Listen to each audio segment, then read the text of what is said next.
மதுரை பத்மஸ்ரீ சின்னப்பிள்ளைக்கு ஏற்பட்ட பிரச்சனை திமுக அரசால் தான் ஏற்பட்டது என பாஜக மாநில தலைவர் அண்ணாமலை தெரிவித்துள்ளார். தனது எக்ஸ் தள பதிவில் மத்திய அரசு நிதி வழங்கி மாநில அரசின் வழியே செயல்படுத்தப்படும் திட்டம்தான் பிரதமரின் வீடு திட்டம் என அண்ணாமலை கூறியுள்ளார். மத்திய அரசு நிதியை பயனாளிகளுக்கு கொண்டு சேர்க்கும் பொறுப்பு மாநிலத்திடம் உள்ளது என்பது தெரியாமல் முதலமைச்சர் அரசியல் செய்ய கிளம்பியிருப்பதாகவும் அவர் விமர்சித்துள்ளார். மாநில அரசு நடவடிக்கை எடுக்காததை மறைத்து மத்திய அரசு திட்டத்துக்கு ஸ்டிக்கர் ஒட்ட முதல்வர் புறப்பட்டுள்ளார் என அண்ணாமலை குற்றம் சாட்டியுள்ளார். அனைவருக்கும் வீடு திட்டத்தில் மத்திய அரசின் ஒதுக்கீட்டை மறைத்து திமுக அரசும் முதல்வரும் ஸ்டிக்கர் ஒட்டுவதாக அண்ணாமலை தெரிவித்த குற்றச்சாட்டுக்கு அமைச்சர் ஐ பெரியசாமி பதிலளித்துள்ளார். இந்தியாவிலே தலை சிறந்த ஒரு நல்லாட்சி தமிழகத்தில் நடைபெறுகிறது. ஸ்டிக்கர் நம்ம ஒட்டல, நம்ம கொடுக்குற பணத்தெல்லாம் மறைச்சு அவன் மோடி வீடுன்னு சொல்லி பிரச்சாரம் பண்ணி வெறும் வெள்ளத்தாளை கொடுத்து வாங்கி பதிவு செஞ்சாங்களே, அதுதான் ஸ்டிக்கரு. திண்டுக்கல் பைபாஸ் சாலையில் நடைபெற்ற திமுக மகளிர் தின விழாவில் பங்கேற்று பேசிய எம்பி கனிமொழி, தேர்தல் பத்திரம் மூலம் மாநில கட்சிகளில் திமுக தான் அதிக நிதி பெற்றிருப்பதாக அண்ணாமலை கூறிய கருத்தை மறுத்தார். இந்திய நாட்டிலேயே இருக்கக்கூடிய அத்தனை கட்சிகளையும் ஒரு பக்கம் வச்சிங்கன்னா, இன்னொரு பக்கம் பிஜேபியை வச்சிங்கன்னா, இதில் இருக்கக்கூடியவர்களுக்கு மொத்தமாக கிடைச்சிருக்கிறது நிதி கால்வாசி. அதை விட 3 மடங்கு அதிகமாக பிஜேபிக்கு நிதி கிடைத்திருக்கிறது. கோடை காலத்தில் பொதுமக்கள் அதிக நீர் அருந்த வேண்டும், பழங்களை எடுத்துக் கொள்ள வேண்டும் மற்றும் மதியம் 12 மணி முதல் மாலை 3 மணி வரை வெயிலில் வெளியில் செல்ல வேண்டாம் என மத்திய சுகாதாரத்துறை வழிகாட்டு நெறிமுறை வழங்கியுள்ளது. உடல் சூடு, தோலில் எரிச்சல், வாந்தி, மயக்கம், தலைவலி ஏற்பட்டால் உடனடியாக மருத்துவர்களை அணுக வேண்டும் எனவும் தெரிவிக்கப்பட்டுள்ளது. அனைத்து மாவட்ட துணை சுகாதார இயக்குநர்களுக்கும் வழங்கப்பட்டுள்ள வழிகாட்டு நெறிமுறைகள் அதீத வெப்பத்தால் ஏற்படும் பாதிப்பு குறித்து விழிப்புணர்வை ஏற்படுத்துவதோடு ORS பாக்கெட்டுகள், IV திரவங்கள், ஐஸ் பேக்குகள் கையிருப்பில் வைத்திருக்க உத்தரவிட்டுள்ளது.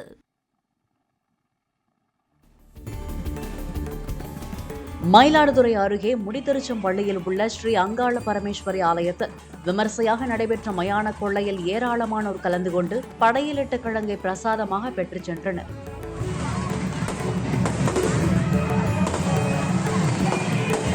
பெரிய காஞ்சிபுரத்தில் உள்ள அங்காள பரமேஸ்வரி கோவிலில் 250வது ஆண்டு மயான கொள்ளையில் ஏராளமான பக்தர்கள் அலகு குத்தி காளி வேடம் அணிந்து நேர்த்திக்கடன் செலுத்தினர்.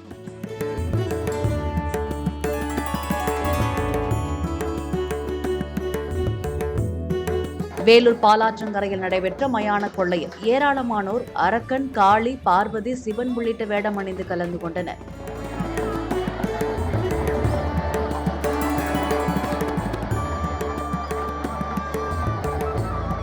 திருவண்ணாமலை மாவட்டம் ஆரணியில் நடைபெற்ற மயான கொள்ளை விழாவில் பக்தர்கள் அந்தரத்தில் தொங்கி அம்மனுக்கு நேர்த்திக்கடன் செலுத்தி வழிபட்டனர்.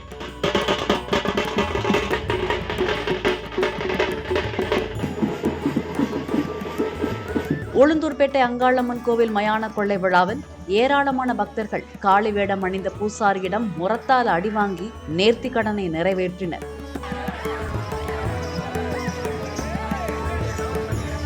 சென்னை குன்றத்தூரில் நடைபெற்ற மயான கொள்ளையில் முதுகில் கொக்கியை குத்திக் கொண்டு வேன், ஆட்டோ உள்ளிட்ட வாகனங்களை எடுத்து பக்தர்கள் நேர்த்திக்கடன் செலுத்தினர்.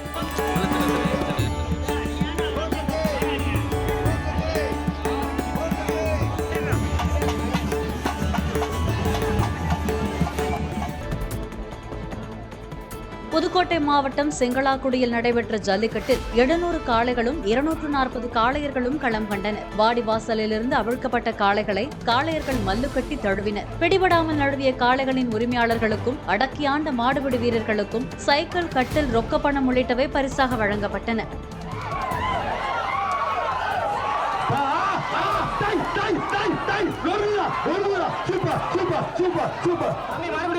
ஒரு அண்டா விழாக்குழு சார்பாக ஒரு அண்டா டேவிட் ஒரு சுப்பா அரிசி மாடு வெற்றி விடுறது.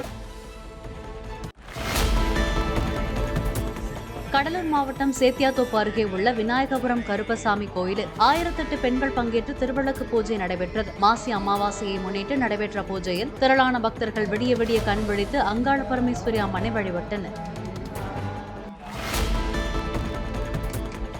திருவள்ளூர் மாவட்டம் கடம்பத்தூர் ஒன்றியம் மதுராகண்டிகை கிராமத்தில் மயானத்திற்கு சாலை வசதி இல்லாததால் மயான கொள்ளை திருவிழாவில் வயல்வெளி வழியாக அம்மனை பக்தர்கள் ஊர்வலமாக கொண்டு சென்றனர். உடல்களையும் பயிர்கள் சேதமாகும் வகையில் வயல்வெளியில் கொண்டு செல்ல வேண்டியுள்ள நிலையில் மயானத்திற்கு பாதை அமைத்து தருமாறு மக்கள் வலியுறுத்தினர். நாகை மாவட்டத்தில் பருவம் தவறி பெய்த கனமழையால் நிலக்கடலை மகசூல் குறைந்து இழப்பு ஏற்பட்டுள்ளதாக விவசாயிகள் வருத்தம் தெரிவித்துள்ளனர். சம்பந்தப்பட்ட அதிகாரிகள் பாதிக்கப்பட்ட பயிர்களை பார்வையிட்டு உரிய நிவாரணம் வழங்க வேண்டும் என்றும் அப்போதுதான் மத்திய அரசிடம் இருந்து காப்பீடு கிடைக்கும் என்றும் விவசாயிகள் கோரிக்கை வைத்துள்ளனர். நிலக்கடலை கடலை இடலை. இதுக்கு காரணம் என்னென்னா அந்த பருவம் தவறி பெஞ்ச மழை தான். பார்த்தீங்கன்னா சன்ன வேர் கட்டி போய் முடிச்சா வேர் கட்டி போய் கல்லையே இல்லாமல் கூனமே இறங்காமல் அப்படியே வேர் கட்டி போயிருக்கு. இதுக்கு காரணம் முழுக்க அந்த மழை தான். ஆனால் தமிழக அரசோ தோட்டக்கலைத்துறை அதிகாரிகளோ இது வரைக்கும் இந்த பயிர்களை ஆய்வு பண்ணவும் இல்லை, இதுக்கு ஒரு நிவாரணமும் வழங்கலை. இவங்க தமிழ்நாடு அரசு முதல்ல நிவாரணம் வழங்கினாதான் எங்களுக்கு மத்திய அரசு வழங்கக்கூடிய இன்சூரன்ஸ் தொகை கிடைக்கும். உலக மகளிர் தினத்தை முன்னிட்டு தமிழ்நாடு சுற்றுலாத்துறை மற்றும் தனியார் நிறுவனங்கள் சார்பில் சென்னையில் பெண்கள் மட்டும் பங்கேற்ற வாக்கத்தான் நடைபெற்றது. சென்னை தீவுத்திடலில் இருந்து 5 கிலோமீட்டர் தூரத்திற்கு இந்த வாக்கத்தான் முன்னெடுக்கப்பட்டது.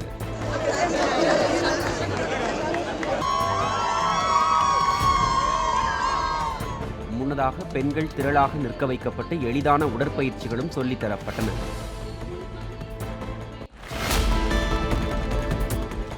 தருமபுரி மாவட்டம் காரிமங்கலம் அருகே மாட்லாம்பட்டி தேசிய நெடுஞ்சாலையை கடக்க முயன்ற பஜாஜ் பல்சர் பைக் மீது சரக்கு லாரி மோதியதில் 36 வயதான கூலி தொழிலாளி தினேஷ்குமார் உயிரிழந்தார். பல்சர் பைக்கை ஓட்டி வந்த அரவிந்தன் என்பவர் படுகாயமடைந்தார். இந்த விபத்தின் சிசிடிவி காட்சி வெளியாகியுள்ளது.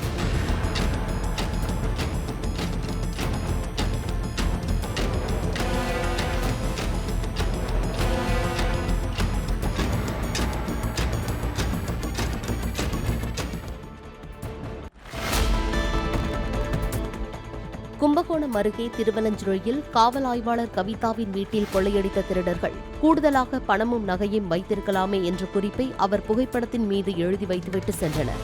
கவிதா காரைக்குடியில் பணியாற்றுவதால் சொந்த ஊரில் உள்ள வீடு பூட்டப்பட்டிருந்தது. கடந்த 7ஆம் தேதி இரவு பூட்டியிருந்த கவிதாவின் வீட்டின் பூட்டுகளை உடைத்து உள்ளே சென்று தங்கம், வெள்ளி போன்றவற்றை மர்ம நபர்கள் கொள்ளையடித்தனர். அவர்கள் எதிர்பார்த்த அளவுக்கு பொருட்கள் கிடைக்காததால் ஏமாற்றத்துடன் குறிப்பு எழுதிச் சென்றனர். போதைப்பொருள் கடத்தலில் ஈடுபடுபவர்களுக்கு திமுக மற்றும் விடுதலை சிறுத்தைகள் கட்சி நிர்வாகிகள் துணை போயிருப்பதை மக்கள் பார்த்துக் கொண்டிருப்பதாக மத்திய இணையமைச்சர் எல் முருகன் உதகையில் செய்தியாளர்களிடம் தெரிவித்தார். கமலஹாசன் ஒரு சட்டமன்றத்திலேயே எங்களுடைய வேட்பாளர்கிட்ட மண்ணை கவ்வினார். எங்களுடைய வேட்பாளர் அவரை தோல்வியடை செய்தார்கள் என்பது நமக்கு எல்லாம் தெரியும். அதனால் கமலஹாசன்லாம் ஒரு பொருட்டு இல்லை. எங்களுக்கு பாகிஸ்தான்லேருந்து, ஆப்கானிஸ்தான்லேருந்து, ஈரான், ஈராக்கிலிருந்து, வெளிநாடுகளிலிருந்து அங்கே வர்றதை விழிப்போடு குஜராத் போலீஸும் மத்திய அரசாங்க போலீஸும் அங்கிருந்து தான் பிடிக்கிறார்கள். இங்கே நம்மளுடைய தமிழ்நாட்டில் பிடிச்சாத நீங்கள் இப்போ தமிழ்நாட்டில் அவங்க துணை இருக்கிறேன்னு சொல்லுவீங்களா?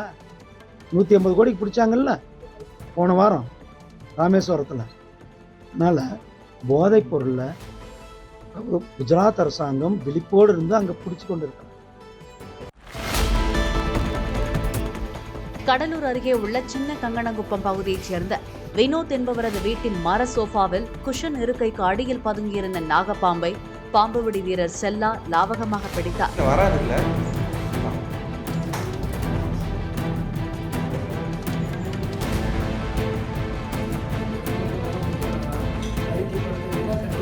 வெயில் காலம் துவங்கிவிட்டதால் பாம்புகள் இருப்பதற்கு இடமின்றியும் அதிக உஷ்ணம் காரணமாகவும் குடியிருப்பு பகுதிகளை நோக்கி வர துவங்கும் என்பதால் பொதுமக்கள் உஷாராக இருக்க வேண்டும் என பாம்புபிடி வீரர் செல்லா கேட்டுக்கொண்டார்.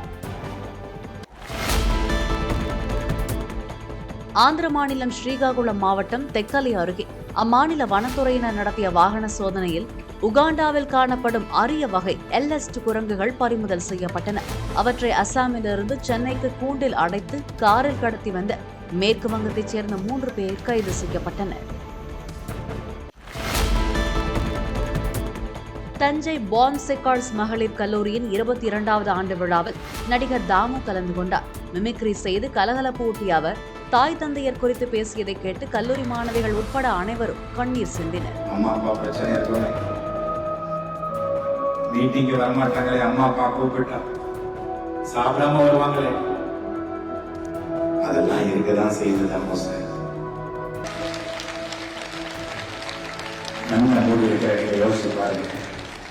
மாணவிகளின் நாட்டிய நாடகம், கரகாட்டம், ஒயிலாட்டம் உள்ளிட்ட பல்வேறு கலை நிகழ்ச்சிகளும் நடைபெற்றன.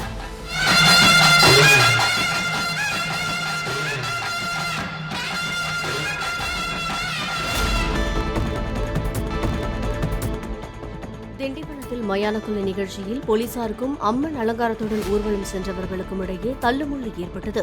அப்போது போலீசாரை தாக்கியதாக ரோசனையைச் சேர்ந்த தினேஷ் என்பவரை கைது செய்ததற்கு எதிர்ப்பு தெரிவித்து அவரது உறவினர்கள் சாலையில் அமர்ந்து போராட்டத்தில் ஈடுபட்டனர். மதுரை மாவட்டம் திருமங்கலம் அருகே இருசக்கர வாகனத்தில் கவனக்குறைவாக சாலையை கடக்க முயன்றவர்கள் மீது கார் மோதி அவர்கள் தூக்கி வீசப்பட்டனர்.